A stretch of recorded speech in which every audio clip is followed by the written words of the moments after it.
save one to save money by investing a little to get more benefit. Is not it? Yes.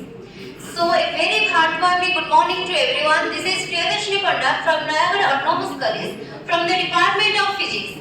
Today I am going to describe about the topic that the advanced material, the driving force behind sufficient solar energy production. So these are the contents which we are going to cover today.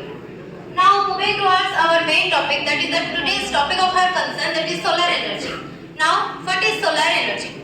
Solar energy is nothing but the energy that is obtained by capturing the heat and light from the sun. Also, it is contained as the greenhouse technology because it does not emit any greenhouse gases like methane and carbon dioxide.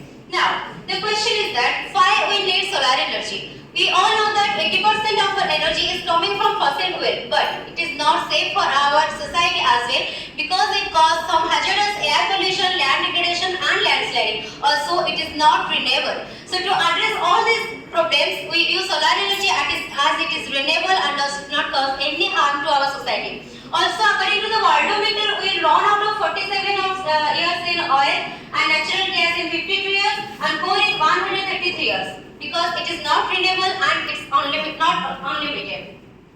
Now, what is advanced material? Advanced materials are the engineered materials with superior properties. Maybe it is in optical, maybe it is the mechanical, thermal or electrical properties.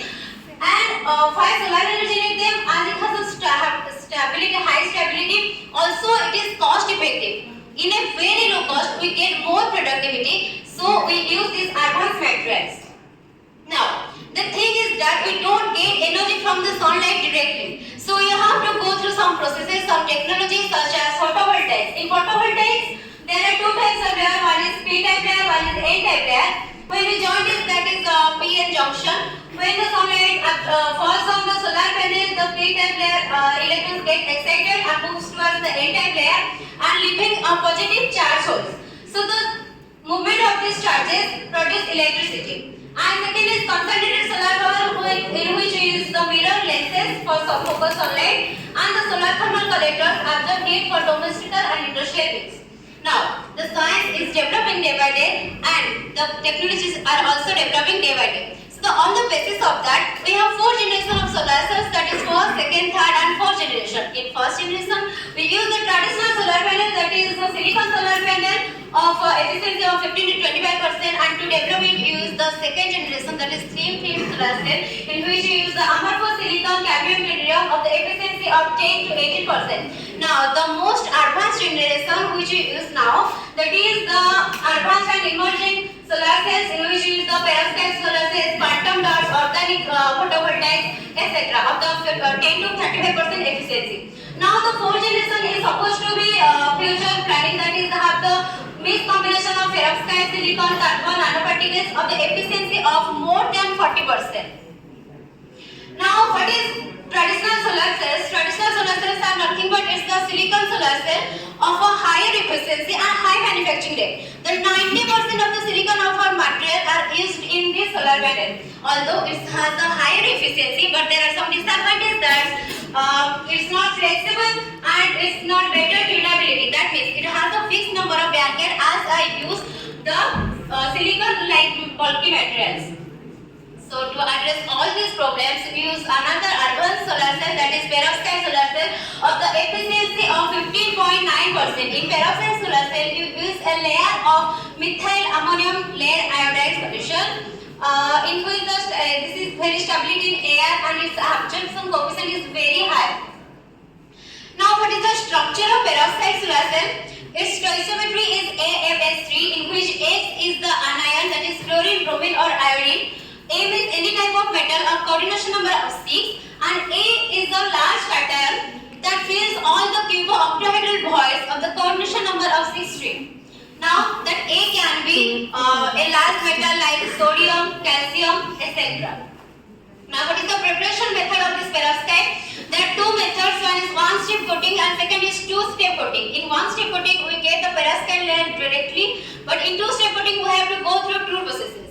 In one-step coating, the lead iodide solution and the methyl ammonium iodide solution is dissolved in a dimethyl acetamide solution, and then it is spin coated over tellurium dioxide layer.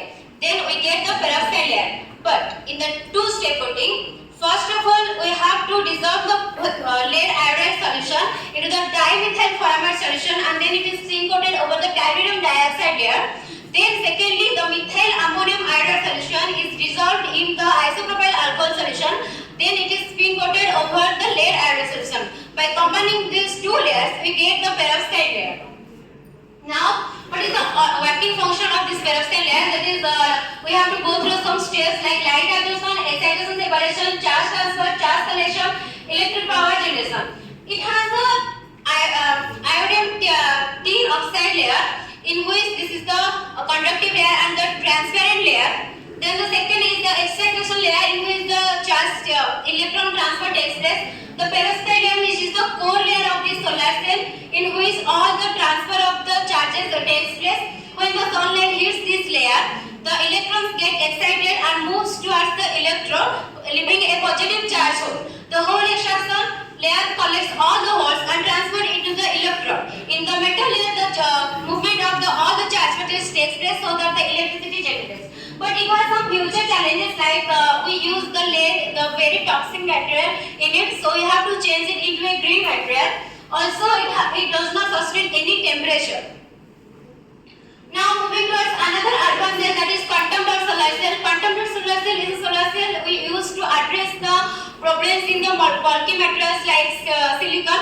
Because in the bulky materials the band gap is fixed, we cannot change it as per our need. But in the quantum dot cell, we change the band gap as per our need by changing the quantum dot size. Now the organic photovoltaics, in this material we use the organic polymers and organic molecules for the excitation of electron, and this is cell assembly layer is based on organic semiconductors, typically either polymers or small molecules.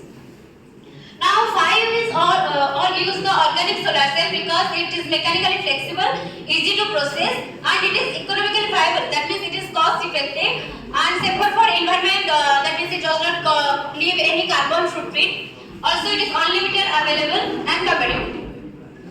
Now, this is the working function of the organic solar cell is as ditto as the perovskite solar cell, but the difference is that in perovskite solar cell, the electrons get excited from the perovskite layer, but in the organic solar cells, the electrons are get excited from the organic polymer layers. Now, what is the environmental impact? Less energy consumption, and it is very renewable source. Also, it does not cause any harmful effects like inorganic solar cells. Now, there are some disadvantages, that is, it has a very 5% higher charge than of silicon solar cells, very short lifespan, and commercially it is not available everywhere. Now, what are the applications we use it in day-to-day life for mobile chargers and reliable building integrated buildings? Now, there are some more advanced technology of solar cell, that is photovoltaic. The photovoltaics in the form of the floatings in the water bodies, it has 10% higher efficiency as it is the cooling effect of water. In 2008, the first photovoltaic installed in the Napa Valley of California. The second is building integrated photovoltaic. We use the solar panels in the form of roof of the buildings, the walls, the curtains, etc. Now it is very high thermal and solar insulation, zero carbon footprint. That means it is completely safe for our society. The second is solar skin. It is act as a camouflage solar skin because it takes all the symptoms like the wall of the roof and the floor of the roof. Because there is no problem to steal this solar skin because it acts as a camouflage. Also, it has it has one disadvantage that it has 10% higher price than that of traditional solar panel. Now, solar panels. This is the most interesting solar cells that we use it as a warm clothes in our t-shirts, etc. By in winters, you use the winter coats. It keeps our body warm as well as it charges our phone by converting the sunlight into electricity. Now, the solar cell also used in the solar energy also used in the biomedical field, that is used in the sterilization and disinfection. The solar autoclaves use solar heat to sterilize the surgical tools and medical instruments. The solar effect is germs from the air, water. Now also used in the phototherapy, that is light treatment, newborn jaundice, blue light therapy, skin diseases like eczema and wound healing. Also help in the hazardous fatal disease like cancer. That is the solar photothermal therapy. The solar